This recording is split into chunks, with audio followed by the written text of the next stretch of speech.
ಚಿತ್ರದುರ್ಗ ಜಿಲ್ಲೆ ಹಿರಿಯೂರು ತಾಲೂಕು ಧರ್ಮಪುರ ಗ್ರಾಮದಲ್ಲಿನ ಎಕೆ ಕಾಲನಿಯ ಮಾದಿಗ ಜನಾಂಗದವರು ಶ್ರೀ ಮಾರುತಿ ಯುವಕರ ಸಂಘ, ಸ್ವಸಹಾಯ ಮಹಿಳಾ ಸಂಘ, ಕಟ್ಟಡ ಕಾರ್ಮಿಕರು ಕಳೆದ ಸುಮಾರು 50 ವರ್ಷಗಳಿಂದ ಸ್ವಾತಂತ್ರ್ಯ ದಿನಾಚರಣೆಯನ್ನು ಆಚರಿಸಿಕೊಂಡು ಬರ್ತಾ ಇತ್ತು.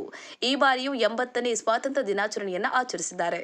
ನಿವೃತ್ತ ರೈಲ್ವೆ ಪೊಲೀಸ್ ಇನ್ಸ್ಪೆಕ್ಟರ್ ರಂಗಪ್ಪ ಹಾಗೂ ಹಟ್ಟಿಯ ಯಜಮಾನರಾದ ಹನುಮಂತಪ್ಪ ಅವರು ಧ್ವಜಾರೋಹಣ ನೆರವೇರಿಸಿದರು.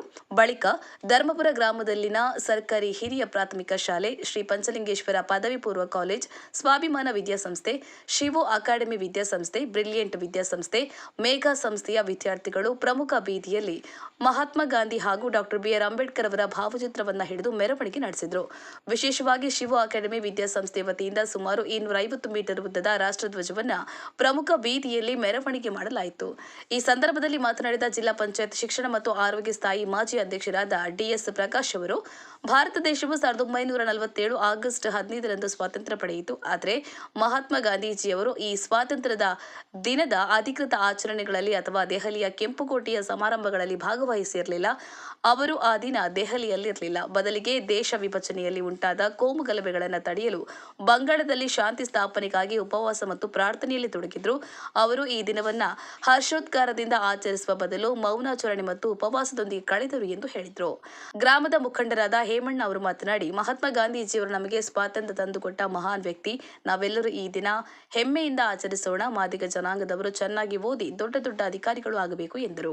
ಈ ಸಂದರ್ಭದಲ್ಲಿ ಧರ್ಮಪುರ ಗ್ರಾಮದ ಪಾಂಡುರಂಗಪ್ಪ, ಕರಿಯಪ್ಪ, ಪ್ರಕಾಶ, ಗೊಂಚಿಗಾರ್, ದಾದಣ್ಣ, ಸಣ್ಣ ಹನುಮಂತಪ್ಪ, ಕಟ್ಟಡ ಕಾರ್ಮಿಕರ ಅಧ್ಯಕ್ಷರಾದ ಶಿವಣ್ಣ, ಉಪಾಧ್ಯಕ್ಷರಾದ ಮಾರಣ್ಣ, ಪಂಚಲಿಂಗೇಶ್ವರ ಸಂಸ್ಥೆಯ ಕಾರ್ಯದರ್ಶಿ ವಿಶ್ವನಾಥ್, ರಾಮಪ್ಪ, ಕೆ. ಕಣುಮಪ್ಪ, ಈಡಿಗ ಜನಾಂಗದ ಯೋಗಾನಂದ, ಎಂ. ತಿಪ್ಪೇಸ್ವಾಮಿ, ಗ್ರಾಮ ಪಂಚಾಯತ್ ಮಾಜಿ ಅಧ್ಯಕ್ಷರಾದ ಲಕ್ಷ್ಮೀದೇವಿ, ನರಸಿಂಹಪ್ಪ, ರಾಕೇಶ್ ಟಿ. ತಿಪ್ಪೇಸ್ವಾಮಿ, ಹೇಮಣ್ಣ, ಹರೀಶ್ ಟಿ. ರಂಗಸ್ವಾಮಿ, ನಾಗರಾಜ್, ದಿಲೀಪ್, ಅಜಯ್, ರಾಘವೇಂದ್ರ, ತ್ಯಾಗರಾಜು, ರತ್ನಮ್ಮ, ತಿಮ್ಮಪ್ಪ, ಕಣ್ಣುಮಕ್ಕ, ಅಬ್ಬಿ ಹಾಗೂ ಇನ್ನೂ ಹಲವರು ಉಪಸ್ಥಿತರಿದ್ದರು.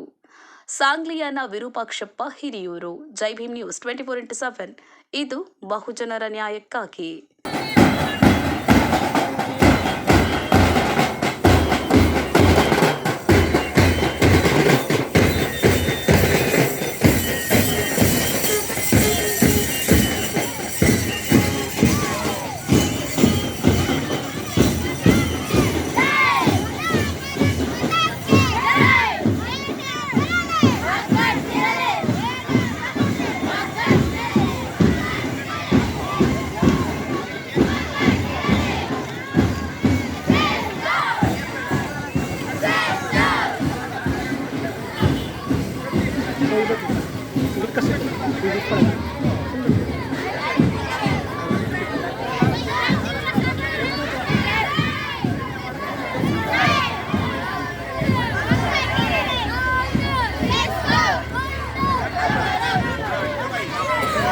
ನಾವು ಹಿಂದೆ ತ್ಯಾಗ ಬಲಿದಾನ ಮಾಡಿರ್ತಕ್ಕಂತಹ ಮಂದಗಾಮಿಗಳು, ಉಗ್ರಗಾಮಿಗಳು, ತೀವ್ರಗಾಮಿಗಳು, ಕ್ರಾಂತಿಕಾರಿಗಳು ಇವರೆಲ್ಲರೂ ಕೂಡ ಹೋರಾಟ ಮಾಡಿದರು.